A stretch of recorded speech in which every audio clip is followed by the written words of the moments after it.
Universitas Wahid Hasyim Semarang. Assalamualaikum warahmatullahi wabarakatuh. Alhamdulillah, salatan wassalaman ala Muhammad Rasulillah wa ala ali wa sahbihi wa mawalah. La haula wa la quwata illa billah. Puji syukur kehadirat Allah subhanahu wa ta'ala yang melimpahkan rahmat, hidayah serta inayahnya sehingga saya bisa membuat video ini dengan keadaan sehat walafiat. Sholawat serta salam mari kita aturkan kepada junjungan Nabi kita, Nabi Agung Muhammad Rasulullah Sallallahu Alaihi Wasallam, yang kita tunggu syafaatnya di yaumil qiyamah nanti. Saya Ahmad Syafi, NIM 18106011118. Saya berasal dari kelas PAI A2.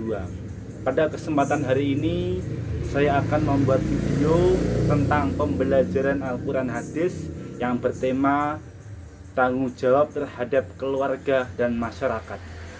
Tugas video ini untuk memenuhi tugas Al-Quran Hadis, mata kuliah Quran Hadis yang diambil oleh Bu Laila Ngindana Zulfa. Langsung saja.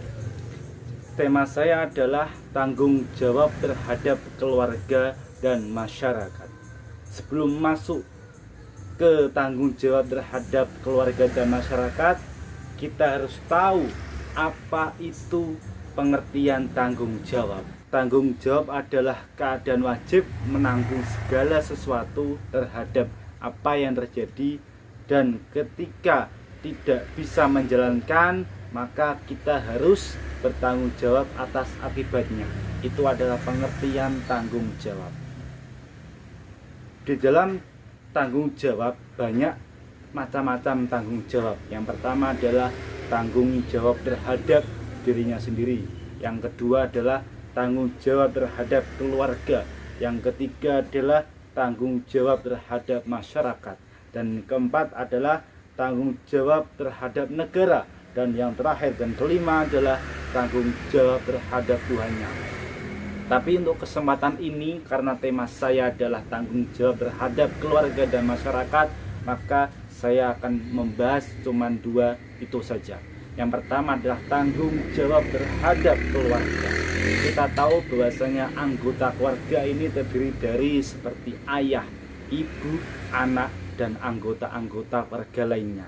Untuk itu setiap anggota keluarga harus bertanggung jawab atas apa yang dilakukan. Seperti semisal tanggung jawab tidak mencemarkan nama baik keluarga, selalu menjaga nama baik keluarga. Itu salah satu bentuk tanggung jawab anggota keluarga kepada keluarganya. Tanggung jawab terhadap keluarga termasuk tanggung jawab kehidupan, tanggung jawab kesejahteraan, tanggung jawab pendidikan.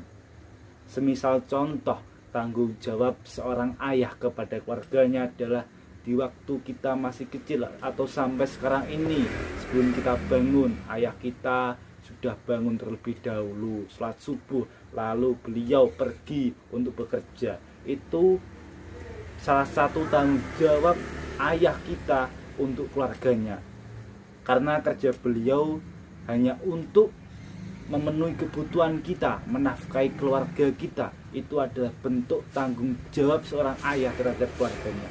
Tanggung jawab seorang ibu kepada keluarganya, di antaranya adalah ketika kita masih kecil, ibu diberi tanggung jawab oleh ayah untuk menjaga anaknya, untuk membesarkan anaknya, dan bisa mendidik anaknya. Karena pendidikan yang pertama adalah ibu, dan yang kedua adalah ayah. Itu ibu juga termasuk tanggung jawab terhadap keluarga. Di antara lain, ibu setiap hari memasak, membersihkan rumah, itu sebagai tanggung jawab ibu terhadap keluarganya. Lalu kita sebagai anak, apa tanggung jawab kita terhadap keluarga? Kita sebagai anak yang diberi fasilitas oleh keluarga kita, diberi uang jajan oleh ayah kita, diberi kesejahteraan pendidikan oleh ayah kita, maka sebagai tanggung jawab kita harus belajar dengan tekun, berperilaku yang baik, dan jangan meninggalkan larangan-larangan yang dilarang oleh ayah, seperti tidak berperilaku baik, membolos kuliah, dan lain-lain. Itu sebagai tanggung jawab kita kepada keluarga kita, karena di saat kita sukses, yang senang bukan hanya kita tapi keluarga kita, bahkan bisa mengangkat harkat dan martabat keluarga kita. Yang kedua adalah tanggung jawab terhadap masyarakat. Manusia adalah makhluk sosial, tentunya manusia membutuhkan orang lain. Di dalam masyarakat kita diajarkan bergotong royong, komunikasi yang baik. Untuk apa? Untuk menjaga hubungan silaturahmi terhadap masyarakat dan yang lain.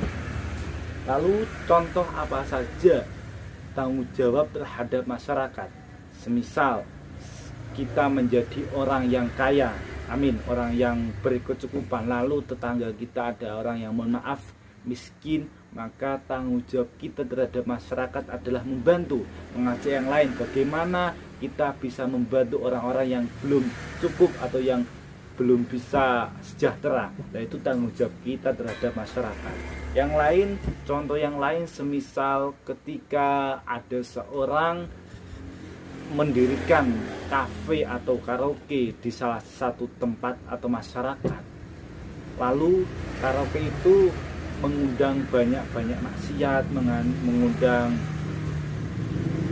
perjudian dan lain-lain, menjadikan lingkungan sekitar itu bisa meniru atau bisa membuat para masyarakat ini bisa merusak moral masyarakat. Maka itu termasuk orang-orang yang tidak bertanggung jawab terhadap masyarakatnya, karena bisa merusak generasi-generasi muda yang lebih baik menjadi buruk karena adanya tempat-tempat maksiat kayak gitu.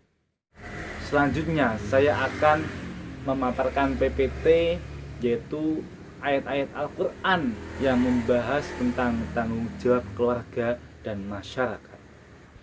Yang pertama adalah surat At-Tahrim, surat ke-66 ayat ke-6.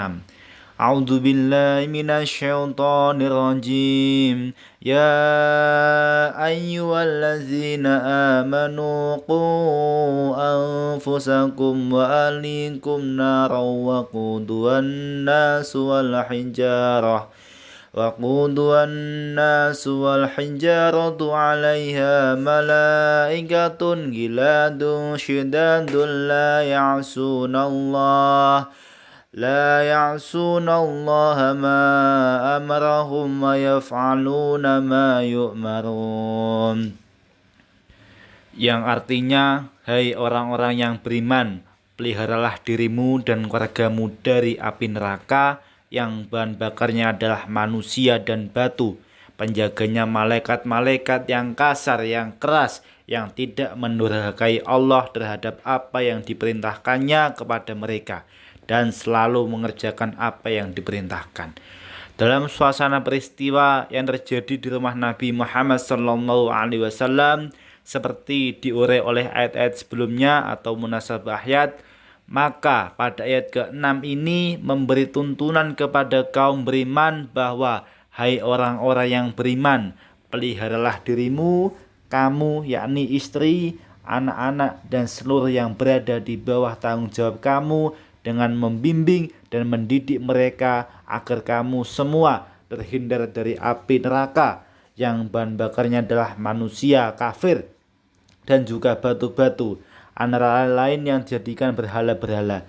Di atasnya yakni malaikat-malaikat yang kasar-kasar hati dan perilakunya yang keras-keras perlakuannya dalam melaksanakan tugas penyiksaan, yang tidak mendurhakai Allah Subhanahu wa Ta'ala menyangkut apa yang Dia perintahkan kepada mereka, sehingga siksa yang mereka jatuhkan tidak kurang dan tidak juga berlebih dari apa yang diperintahkan Allah Subhanahu wa Ta'ala, yakni sesuai dengan dosa dan kesalahan masing-masing penghuni neraka. Ayat selanjutnya yang menjelaskan tentang tanggung jawab terhadap keluarga dan masyarakat adalah Quran Surat Hud ayat 117 sampai 119. A'udzu billahi minasyaitonir rajim. Wa ma kana rabbuka liyuhlikal qura bidulmin wa ahluha muslihun. Walau syaa rabbuka laja'alan nasa ummatan wahidatan wa la yazaluna mukhtalifin illa man rahima rabbuka walidzalika khalaqahum wa tammat kalimatu rabbika la amla'anna jahannama minal jinnati wan nasi ajma'in. Yang artinya, dan Tuhanmu sekali-kali tidak akan membinasakan negeri-negeri secara zalim, sedang penduduknya orang-orang yang berbuat kebaikan. Jikalau Tuhanmu menghendaki, tentu Dia menjadikan manusia umat yang satu, tetapi mereka senantiasa berselisih pendapat, kecuali orang-orang yang diberi rahmat oleh Tuhanmu, dan untuk itulah Allah menciptakan mereka. Kalimat Tuhanmu atau keputusannya telah ditetapkan. Sesungguhnya aku akan memenuhi neraka jahanam dengan jin dan manusia yang durhaka semuanya. Ayat ini menginformasikan atau menjelaskan tentang bahwa kalau dalam suatu negeri masih ada orang-orang baik, maka Allah Subhanahu wa Ta'ala tidaklah akan membinasakan negeri itu dengan aniaya, dengan tidak ada sebab. Azab turun disebabkan perbuatan zalim manusia, maka berbuat baiklah untuk menghindarinya. Kezaliman terjadi seseorang mengambil hak orang lain, baik karena ia butuh atau karena ia jahat. Allah Subhanahu wa Ta'ala Maha Kaya, tidak membutuhkan sesuatu. Tidak ada sesuatu yang ada pada manusia atau alam raya yang dibutuhkan Allah. Bahkan semua adalah miliknya, karena Allah lah yang menganugerahkannya. Cukup sekian dari saya. Mohon maaf apabila ada kesalahan-kesalahan yang saya sengaja, mohon dimaafkan. Terima kasih. Wassalamualaikum warahmatullahi wabarakatuh.